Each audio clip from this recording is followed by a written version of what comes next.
Well, thank you, Paige, and hello. Welcome to Components Day, when we help you be prepared and not surprised for your upcoming major repair and replacement projects. This is the outline we're going to use today. Before we dive into the details of components, it's important that we start with the big picture, what we're trying to accomplish, and that'll help put component selection in perspective. Now, at this time, following the tragic Champlain Tower South collapse last year, I hear a lot of people asking if we do structural inspections or people asking for an engineering reserve study because they're rightfully concerned about structural issues. Well, I happen to be a professional engineer, so I'm in a good position to talk about the differences between a structural inspection and a reserve study. Now, both are good things, but they are different things. You can see it on the screen here, where engineers and architects have different credentialing than reserve study professionals. The conclusions in the report are different. Engineering and architectural reports look at structural issues, while reserve studies help you plan your budget and cash flow. And they consider all major projects, even the expensive non-structural projects like hallway or lobby renovation, boilers, elevators, painting, pool and tennis court resurfacing, things like that. An engineering report gives you a list of projects to address to keep your building safe, while a reserve study sets you up with a budget and cash flow plan to maintain your property on an ongoing basis. Best practice for a with site visit reserve study update is every third year, while infrastructure inspections are much less frequent, perhaps closer to every 10 years. And another big distinction is cost. Typically, those structural inspections are about 10 times the cost of a reserve study. So you don't want to ask for an expensive structural inspection that gives you a list of projects to do and still wind up not knowing how much to set aside towards reserves. Typically, most people that reach out to us need a reserve study. Now, to follow up, reserve projects are those major, inevitable, predictable projects that are done to keep the property in good repair, preventing it from falling into decay that would cause structural or safety concerns, the kind of things that would begin to appear on a structural report. And different from a structural report, like I said a moment ago, some of those reserve projects may be relatively minor or cosmetic. Even so, they need to get done. They're part of your common areas, and those predictable expenses should not create surprises in your budget. So plan for them through reserves. But structural reports are necessary for peace of mind, especially if you've gotten behind on some of your reserve projects that protect the building, like you see in these photos. The photo on the left, that structural column, that's no longer a paint job. That's a structural repair. What I want to make sure is that in a structural report, the project cost and the timing, that kind of information gets folded into part of your reserve study. So when you learn those kind of projects, they often get folded into your reserve study to become your cash flow management plan. How are we going to get these projects done? Now, another big concern I want to address at the beginning is how these big repair and replacement projects are going to get funded. And some of you begin to think about insurance. Don't we have insurance for this? Well, it's one thing to get hit by a hailstorm that destroys your roof, and the insurance company pays for a new roof. Good for you to have property and casualty insurance, P&C insurance, and directors and officers liability insurance to cover the decisions you make as a board member at the association. It's great to be well insured. But remember, insurance protects you only in the case of an accidental event, not normal deterioration. Reserves are how you pay for projects related to normal, predictable deterioration. Insurance isn't going to help pay for a new roof just because it got old. That's on you. That claim is going to be denied. Insurance doesn't cover normal deterioration with age.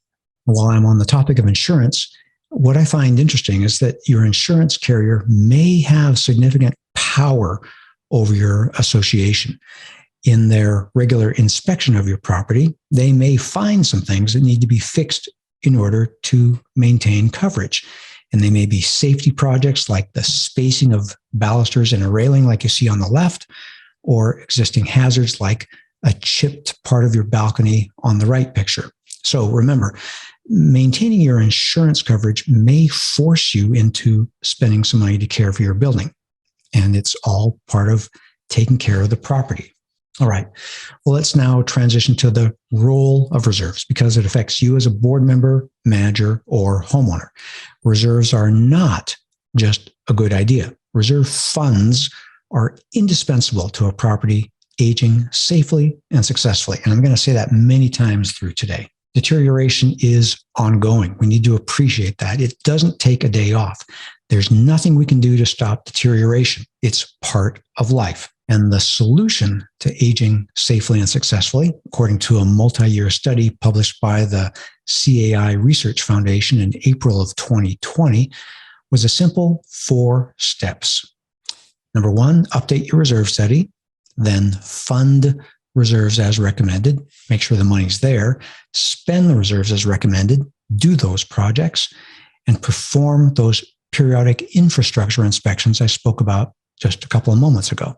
It's really as simple as that. And it's wonderful that this report came out in 2020 because many people went to this in 2021 after the Champlain Tower South collapse, trying to figure out what happened, what went wrong.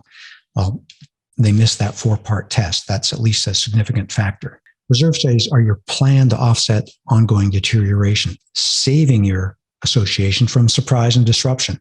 And that's why component selection is important, helping you plan wisely for upcoming projects.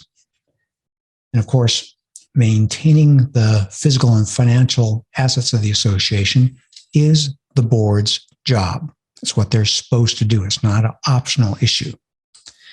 And I also know, based on the amount of people attending today, that many of you are thinking, or you have owners at your association who think, why should we set aside funds for future owners to enjoy? And I agree. That makes it sound like charity. But reserves are not charity for future owners. You own the property. It's deteriorating every day.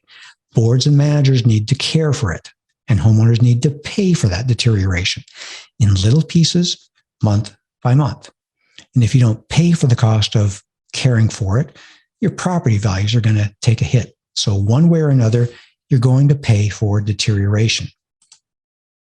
So think of the reserves portion of your budget as paying that monthly deterioration bill. It's your bill to pay month after month, year after year. So the funds are there to do the necessary projects in a timely manner when they come due. And it's an attitude that's reflected in how the property is maintained. Now, I saw this picture on the left side of the screen just about 2 weeks ago. Maybe it was 3 now. These people at this property care about their buildings. They want help seeing and learning if there's anything that isn't right. Everything you own is deteriorating, so commit to maintaining it. And that takes diligence on an ongoing basis. So turn on your reserve plan. It's how you fight ongoing deterioration. And this kind of thinking, this kind of planning is not a new concept. You can see here on screen, one of our country's founding fathers, Ben Franklin, said it very clearly: by failing to prepare, you are preparing to fail. So at this time, after I've set the stage, I'm going to turn it over to Sean, who's going to spend a few minutes with you from an expert's point of view, telling you how the right components are selected to help you, and that's the bottom line, offset ongoing deterioration and minimize surprises at your association.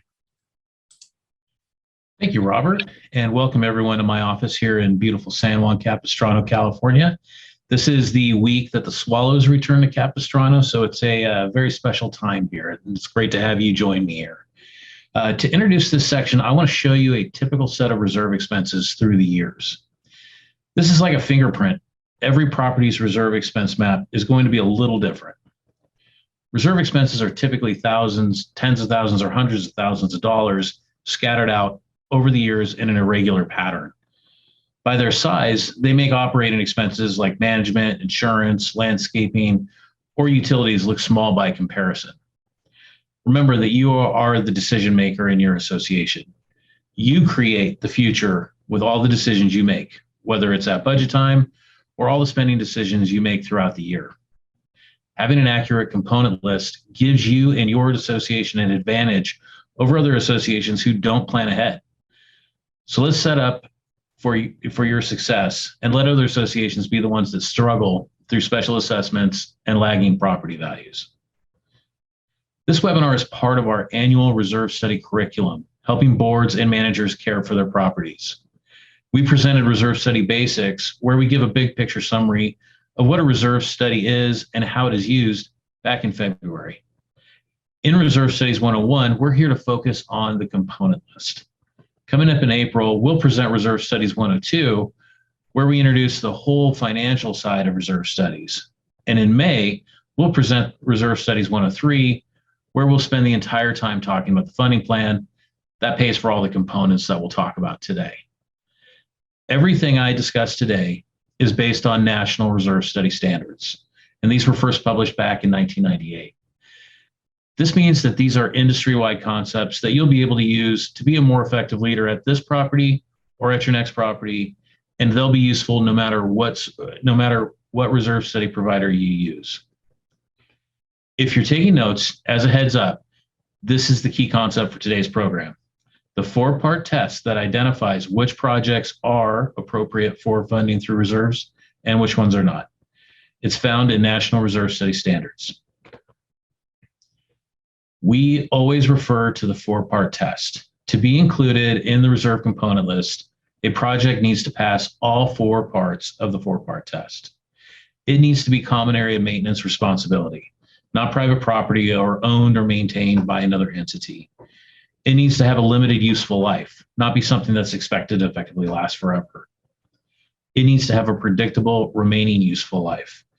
If you can't anticipate when it's going to be replaced, if you can't put a year on it, then by definition, it's unpredictable and you can't plan for it in the reserve budget. Finally, the project needs to be above a minimum cost threshold of significance. In other words, it needs to be more expensive than what could easily be absorbed in the ongoing operational budget. That threshold is often in the range of about 0.5% to 1% of an association's annual budget. Remember, if it doesn't pass all 4 elements of this 4-part test, it shouldn't be funded through reserves. With this test, your reserve funds will provide for common area repair or replacements, the ones with a useful life, predictable remaining useful life, and above that minimum cost threshold. Remember that there is no industry master list. There's no list proprietary to any reserve study company. If you're trying to follow a list, you're always going to miss something. The 4-part test effectively helps find the right projects that should be funded through reserves at your association. Like Robert said earlier, this 4-part test will identify your upcoming projects so you can prepare for them and not be surprised. This simple 4-part test applies to all associations. It applies for nice new townhomes. It applies for high-rise associations, older associations, and it even applies for exotic associations and resort associations. When we're outperforming our site inspections, it's easy to see deterioration is inevitable and you can't stop it. You'll see it anywhere that hasn't actively been fought. Fortunately, reserve projects are very predictable. Those projects are identified in the reserve component list, which gives you, as the board, management, and homeowners, years to prepare for these big expenses. Join me for a few moments here. I'll take you on an imaginary walk around a few associations to practice applying the 4-part test. Hopefully, you'll get an idea of how this works for your particular association. For each example, practice using the 4-part test. That's what we do as we walk through communities. We're constantly applying the 4-part test. Is the asset common area maintenance responsibility with a limited life, with a predictable remaining useful life, and above the cost threshold of significance? At this association, the governing documents say air conditioning condensers are private property. So since they are not common area, they fail test number 1 and shouldn't appear in your reserve component list. This association has concrete underground parking. It's protected by the building and waterproofing. The structural element is expected to last practically forever.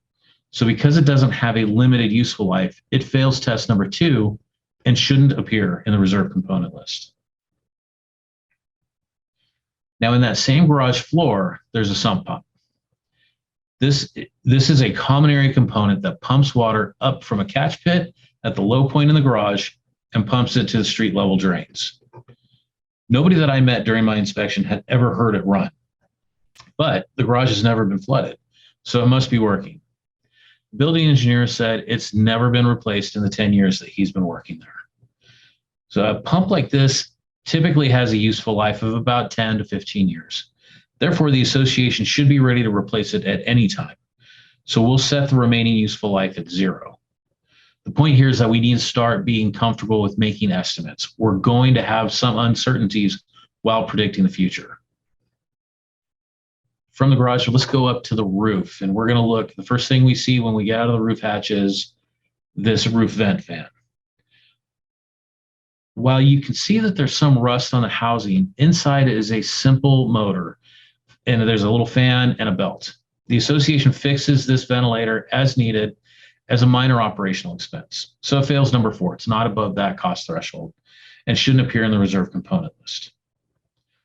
Okay, now that you see how the 4-part test works on a few easy components, let's take it up a notch and show you how it works in tougher situations. So here is a photo looking at the ceiling of that underground garage. This association has put sheet metal gutters under areas of piping in the ceiling that are leaking on the cars. Right now, follow me and let's go through the 4-part test. Is plumbing a common area maintenance responsibility? Yes, it is in this association. Does it have a useful life? Obviously, it's clearly deteriorating and failing. Does it have a predictable remaining useful life? Yes. In fact, I believe it's probably had 0 remaining life a few years ago when they put up the gutter system.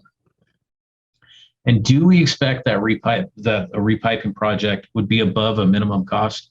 Absolutely. It's a very expensive project. So repiping the garage area is clearly an appropriate reserve project.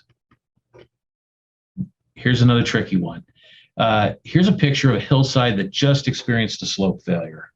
It may look like not a big deal. You just throw some dirt back on the hill, but they just got a bid for $50,000 estimate to regrade the slope and replant it.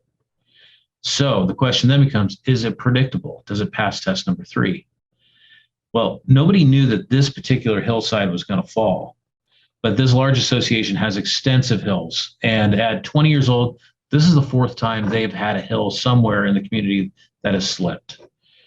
So the simple math is that a hillside here slips on average about once every 5 years. They might not know exactly where, but association history suggests that if it happened before, it will likely happen again, and it is reasonable to expect that it'll happen every 5 years or so. So what we're getting at here is let's let your own history help you and prepare for the future.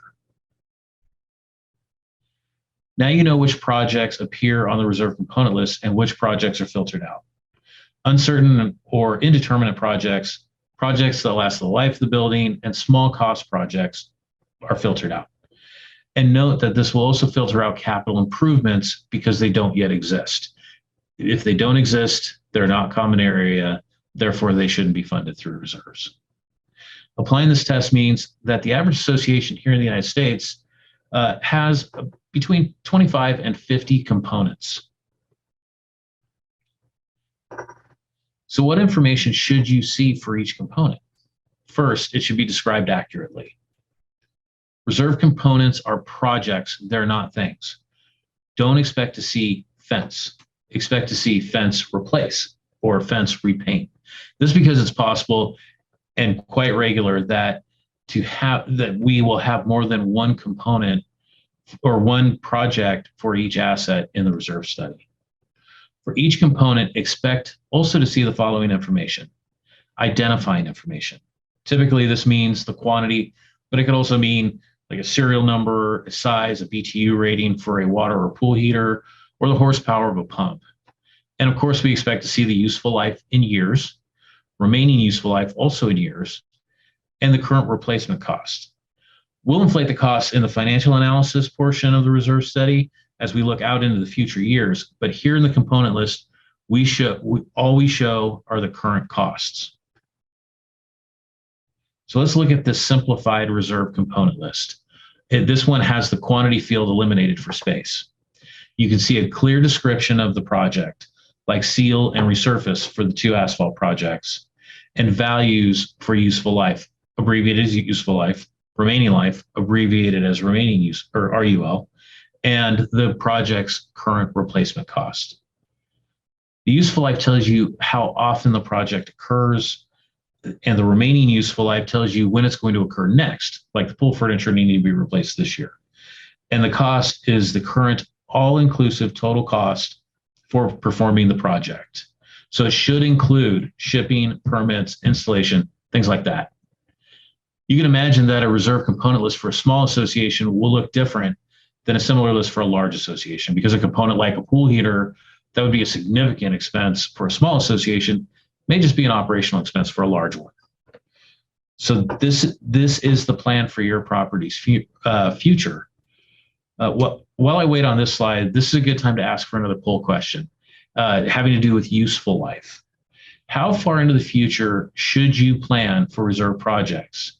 10 years, 20 years, 30 years, or more than 30 years? I like it. We've got an experienced crowd. Very interesting. Okay, remember that in the 4-part test, there's no maximum year limit.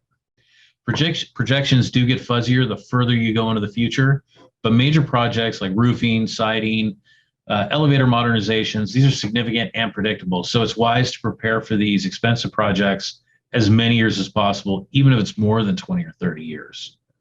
You'll have plenty of time to refine your estimates as time goes on.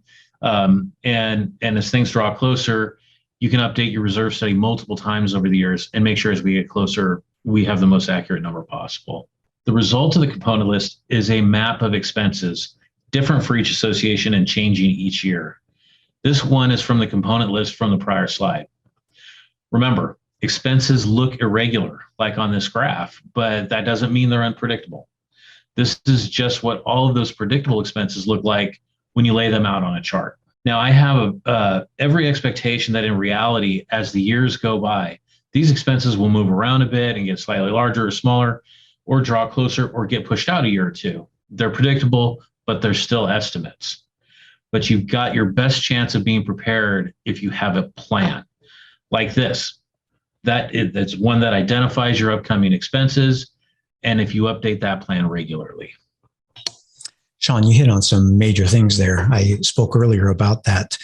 The 4 steps or the 4 elements of aging safely and successfully, having a reserve study, updating that plan, spending, taking care of the projects, collecting the funds. So that's all great stuff. I think you've laid out the significance of that 4-part test very well. And I know what's coming next, and I'm looking forward to your voice of experience helping our audience today understand what to expect of their reserve components, meaning how these components are then going to affect the reserve funding needs at their property. Absolutely. That's one of the more important things to understand with our component list is while your reserve component list might contain 25 to 50 components, they're not all created equal. Typically, most of your reserve contributions are the result of just a few of your components. Of all of the components in a typical reserve study, and I want everybody to take a moment to think about how many do you think dominate the size of your reserve contributions? About how many? The answer is going to surprise you. The answer is 5 or less. It's a wonderfully small number. Often the number is even only 2 or 3. Your association type and region of the country is going to affect your reserve component list makeup, which makes ones that are for you big and influential. But for a typical townhome association all across the country, the dominant components are going to be roofing, painting, and asphalt. In cooler or moist climates, you can add siding and window or deck replacements. In mid or high-rise condos, you typically don't have as much asphalt or roofing, but you do have major interior hallway projects and major mechanical components such as HVAC systems, boilers, elevators, fire alarm systems, stuff like that. In HOAs and planned developments, it's usually the roadway system and recreational components that are most significant. And here's the pro tip to take away from it, to learn how to be able to identify the most influential ones from the others. The secret is don't look at the largest cost, even though that's human nature. What really matters is the cost per year.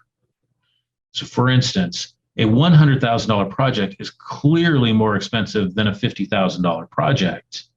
But if it's a $100,000 roof project that only happens every 20 years, and the $50,000 project is a repainting project that happens every 5 years, the paint project is more influential because it requires more reserve contributions per year, twice as much.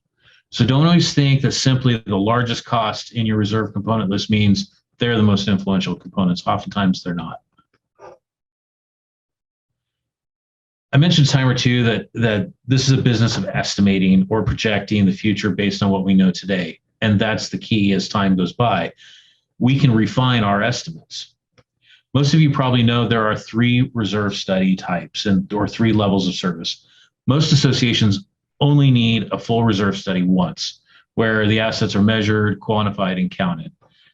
Best practice, most recently published in CAI's Condo Safety Report in October of last year, is to do a with-site visit update every 3rd year.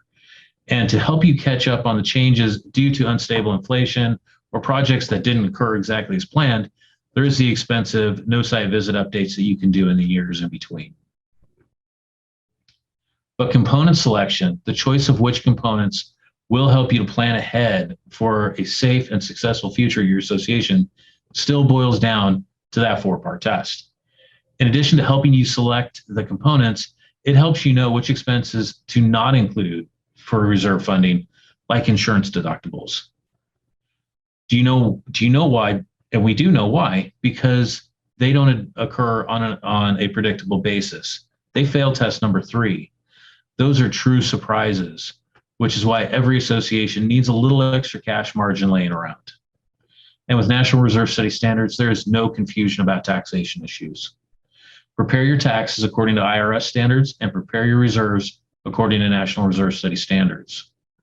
With no maximum useful life limit, you can fund some long life projects like seawalls or some long cycle building maintenance projects through reserves. You can have multiple projects or components for one asset if your buildings were built at different times. You can have reserve components for partial replacements of huge systems like sidewalks or perimeter fencing. You can have a reserve component for building structural inspections, like the ones we have here in California's balcony inspections, or a boiler inspection, or fire sprinkler testing. Any of those once every few years professional expenses, or just major scheduled maintenance, so that you have funds for your most expensive components and that they reach a nice, long, useful life. It's all so you can see and prepare for the future, minimizing expensive surprises at your association. And I believe it's the end of my portion of the presentation. Thank you so much. I'm going to turn it back to Robert. Well, thank you, Sean. Now, indeed, it's time to bring today's program in for a landing. I do hope that we've made it clear that the reason we're talking about reserve components is that your property is deteriorating every day. Insurance isn't going to help pay for normal deterioration, and ignoring deterioration doesn't make it go away. A reserve study is how you see those big upcoming expenses, prepare for them, and keep them from causing problems at your association. And the key is your attitude, like the sign again that I thought was such a great sign. Care about the condition of your association. It is indeed just that. It's your association. So remember the plan. Update your reserve study, fund reserves, spend reserves, make sure you're spending to take care of the projects that need to get done, and perform those periodic infrastructure inspections and gain the information from those reports to fold into the reserve study. And we can only do so much in a webinar, so we have a number of additional resources to encourage success at your property on our website. www.reservestudy.com. There you'll find links to articles and webinar recordings like this one, or of course you can find all those the video contents, the webinar recordings and everything else by going straight to YouTube.